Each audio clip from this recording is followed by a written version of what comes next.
मालोनी मलाड मुंबई में कल रात एक बिल्डिंग स्ट्रक्चर का जो हादसा हुआ वो शहर के लिए खतरे की घंटी है, क्योंकि इस हादसे में जितना जानी नुकसान हुआ है वैसा नुकसान बाकायदा बिल्डिंगों के हादसों में भी नहीं होता है। मालोनी एक स्लम एरिया है जहां बहुत से ग्राउंड फ्लोर स्ट्रक्चर हैं। इन्हें 2 और 3 मंजिला स्ट्रक्चर का काम बनाने का बिला रोक टोक काम इलीगल तरीके से चलता है। ऐसा काम मुंबई के बहुत से इलाकों में जारी है और होता रहता है। मीर अब्दुल हमीद रोड पर न्यू कलेक्टर कंपाउंड में ये जो ग्राउंड फ्लोर +2 स्ट्रक्चर हादसे का शिकार हुआ, उसकी तामीर बाकायदा किसी प्लान के साथ नहीं हुई थी, ऐसा बताया जाता है। ग्राउंड +2 स्ट्रक्चर में इस मकान में कई ख़ानदान रहते थे। उनमें से एक ख़ानदान के 9 अफराद में से 8 अफराद हादसे में हलाक हो गए और सिर्फ एक शख्स जो हादसे के वक्त दूध लाने गया था खुशकिस्मती से बच गया।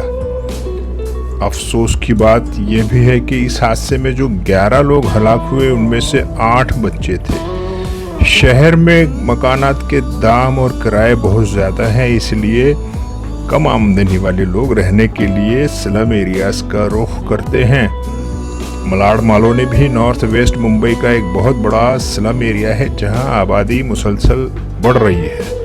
न्यू कलेक्टर कंपाउंड में एक ज़माने में ग्राउंड लेवल के मकानात थे, लेकिन घरों की डिमांड बढ़ने से लोग अपने इन मकानात को ग्राउंड +1 या +2 या +3 फ्लोर में तब्दील करने लगे। ये सारा काम इलीगल कंस्ट्रक्शन ही कहलाता है, जो बीएमसी, पुलिस, कलेक्टर और पॉलिटिशियंस की मिली भगत से कॉन्ट्रैक्टरों के जरिए होता है। इस काम में अनाड़ी और ना तजुर्बेकार लोग भी कॉन्ट्रैक्टर बनकर शामिल हो जाते हैं, जो बगैर किसी प्लान, मंजूरी और सेफ्टी के कंक्रीट और लोहे के चैनलों के मकानात बना लेते हैं।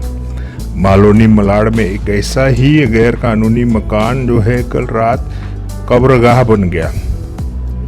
ज़बरदस्त बारिश की वजह से जब ये गिरा तो इसमें रहने वाले लोगों, खास तौर से बच्चों को भी निकलने का मौका नहीं मिला, क्योंकि ऐसे मकानात में आमतौर पर सीढ़ियाँ भी बहुत तंग होती हैं और हादसे पर रेस्क्यू ऑपरेशन में सहूलत मिले ऐसी कोई गुंजाइश इन मकानात में नहीं होती। अब इस हादसे का जिम्मेदार कौन है ये पूछा जा रहा है, लेकिन इसका जवाब कोई भी नहीं देगा। ना किसी को सज़ा मिलेगी, ना कोई अरेस्ट होने के बाद उसको जेल जाएगा, बल्कि शहरी ज़िंदगी आगे बढ़ती रहेगी और फिर लोग एक दिन इस हादसे को भूल जाएंगे और जो है ये जो इलीगल कंस्ट्रक्शन का सिलसिला वो भी चलता ही रहेगा।